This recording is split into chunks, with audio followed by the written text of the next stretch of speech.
I'm Judy. Hello, Judy. Hello, everyone. I'm Jake. How are you today, Judy? I am really good, thank you. I had a quiet morning. I sat on my balcony with my green tea and watched the sky. The clouds were so pretty today. And you, Jake? I am okay, but I had a funny morning. A funny morning? Tell me. Well, I went to a new cafe today. I wanted to order a coffee, just a simple coffee, but the person behind the counter asked me so many questions.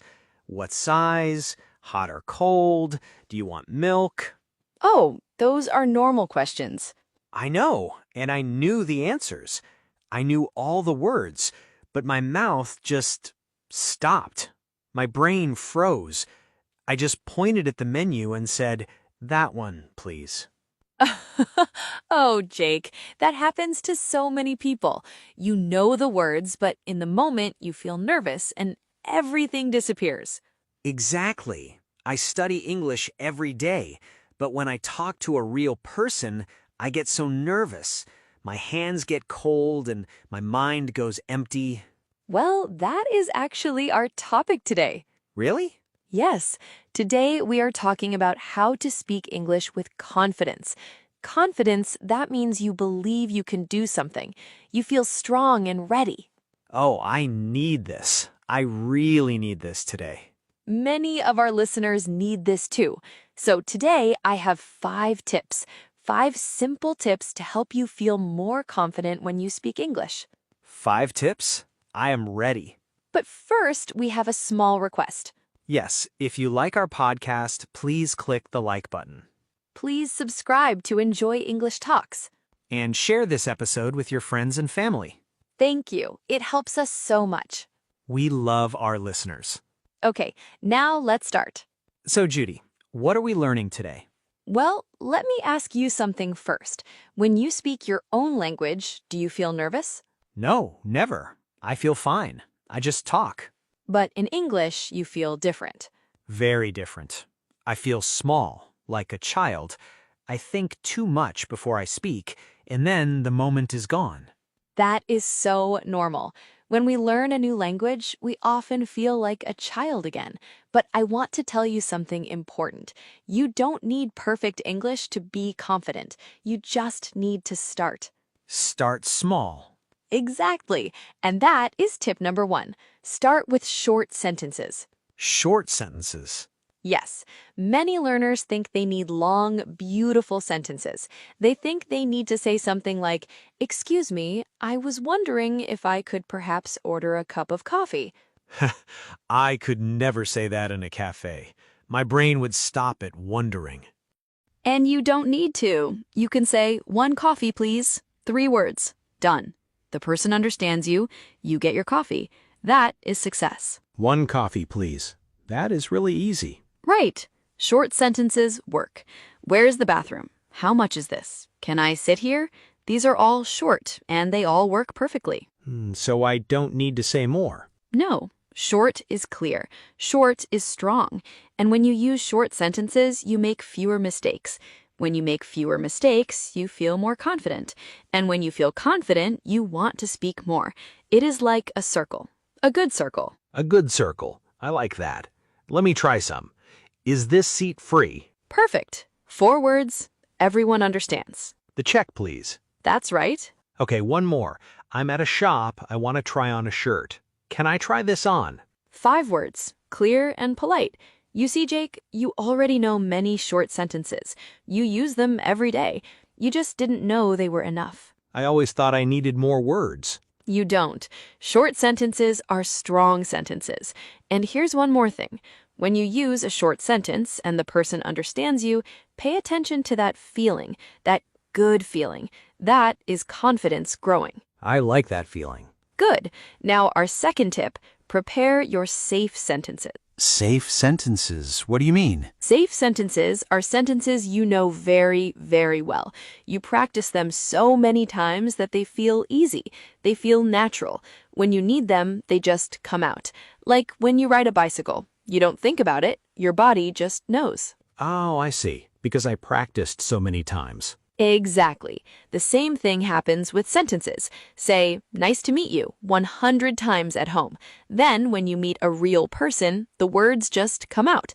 You don't need to think, you don't need to translate. Okay, what are some good safe sentences? Here are a few. Nice to meet you. Can you say that again, please? I'm sorry, I don't understand. How much is this? Thank you so much. Can you say that again, please? I love that one, because sometimes people speak fast and I need them to say it again. Yes, and here's the beautiful thing. When you say, can you say that again, please? You are speaking English. You are having a real conversation. That is confidence right there. That is true. I never thought about it that way. How many safe sentences do you need? I think 5 to 10 is a great start. Practice them every day. Say them out loud. And when the moment comes, you'll be ready. I will make my list tonight. Great idea. And you know what? Let's practice right now. Imagine you meet someone new. I will be that person. Ready? Okay, I will try. Hi there, I'm Sarah. What is your name? Hi, Sarah. I'm Jake. Nice to meet you. Nice to meet you too. Where are you from? I am from my country, but I live here now. Oh, nice. How long have you been here? I'm sorry, can you say that again, please? Of course. How long have you lived here? Oh, about 2 years now. That is great. Well, nice talking to you, Jake. Thank you. You too. Nice to meet you. Perfect. Did you hear that, everyone? Jake used 3 safe sentences in that conversation. He greeted her, he asked her to repeat something, and he said goodbye. Those safe sentences carried the whole conversation. That felt easy. I didn't think about grammar at all. That is the power of safe sentences. When your mouth knows the words, your brain can relax. This one is my favorite so far. Good. Now, tip 3, practice alone first. Practice alone? Talk to myself? Yes, I know it sounds funny, but it really works. When you practice alone, there is no one watching, no one waiting for your answer. No stress. You can make mistakes and nobody knows. Where should I do this? Anywhere. When you cook dinner, say what you were doing. I'm cutting the tomato. Now I'm putting it in the pan. It smells so good. When you walk Max in the morning, talk about what you see. The sky is blue. That tree is very tall. There is a woman with a red hat. Max will think I'm crazy. He will look at me like, Jake, are you okay? Maybe, but your English will get better, and that's what matters. Okay, let me try right now. I am sitting in a chair. Judy is next to me. We are making a podcast. The room is warm. I am a little nervous, but I'm having a good time. That was amazing, Jake. No stopping, no thinking. The words just came out. It's easier when nobody's listening. That's the problem.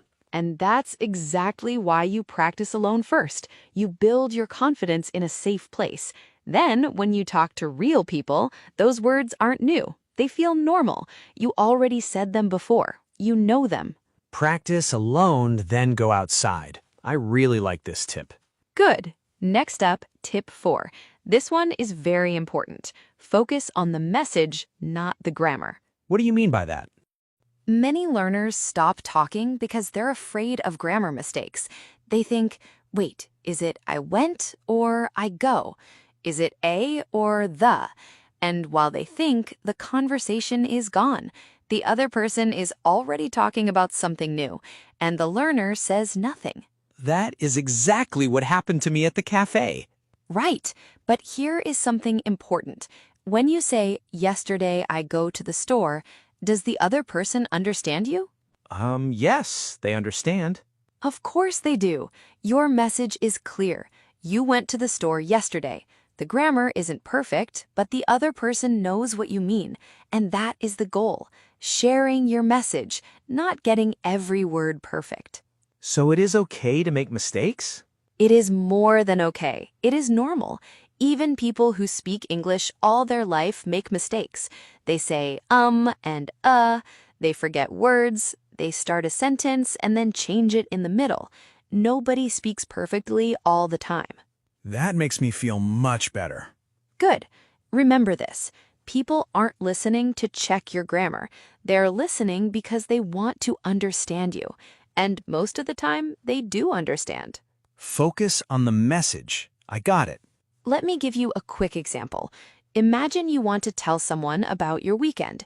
You could say, "Last Saturday, I went to the park with my dog, and we walked for about 1 hour, and then I came home and cooked pasta for dinner."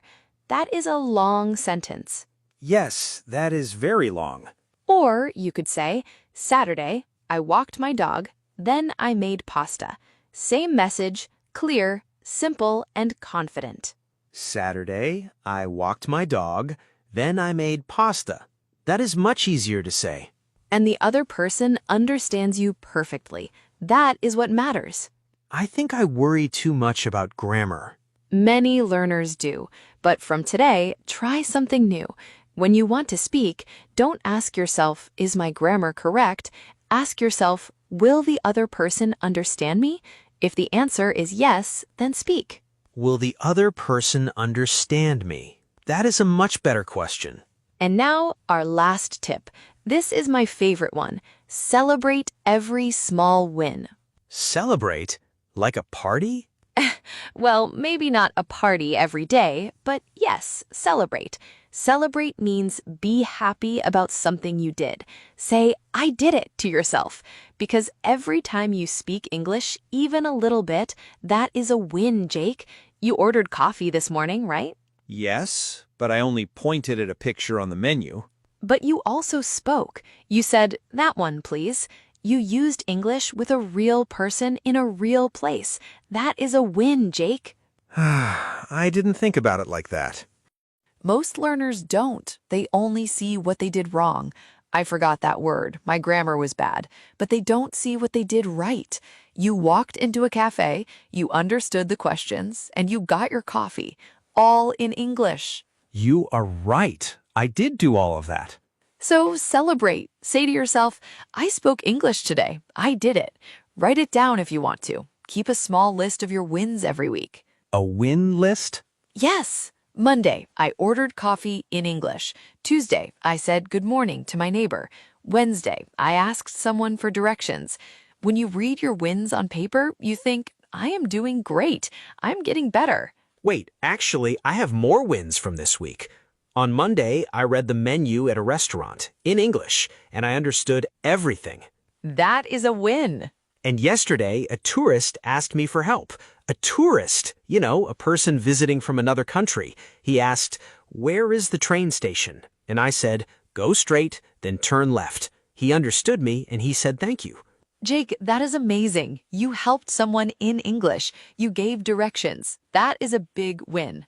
I didn't even think about it until now. I just did it. And that is the best part. Sometimes confidence comes to you without you knowing. You just need to notice it. So tonight, write those wins down. Read them before bed. And tomorrow, you will wake up feeling a little bit stronger. I love that. I will start my win list today. Perfect. And remember, Jake, confidence isn't about being perfect. It's about trying. Every time you try, you get a little stronger. Every time you open your mouth, you grow. Every time I try.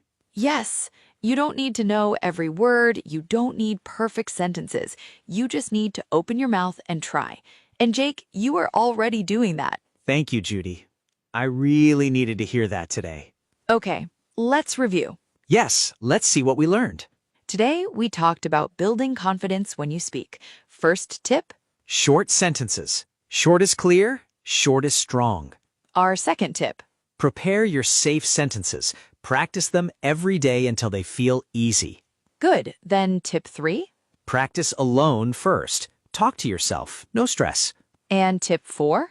Your message is more important than your grammar. People want to understand you, not test you. And finally, the last one. Celebrate every small win. Even ordering coffee counts. Perfect. You remembered everything. I learned a lot today. And I think our listeners learned a lot too. I hope so. Well, that's all the time we have for today. Thank you so much for listening to Enjoy English Talks. Yes, thank you, everyone. It was fun. Please subscribe to Enjoy English Talks Give this episode a like. and share it with a friend. Now, we have a question for you today. Yes, please leave a comment below. Tell us, what is one small win you had in English this week? Maybe you said hello to someone. Maybe you understood a song. Maybe you ordered something in English. Tell us your small win. We would love to read your answers. See you next time. Bye, everyone. Keep practicing your English.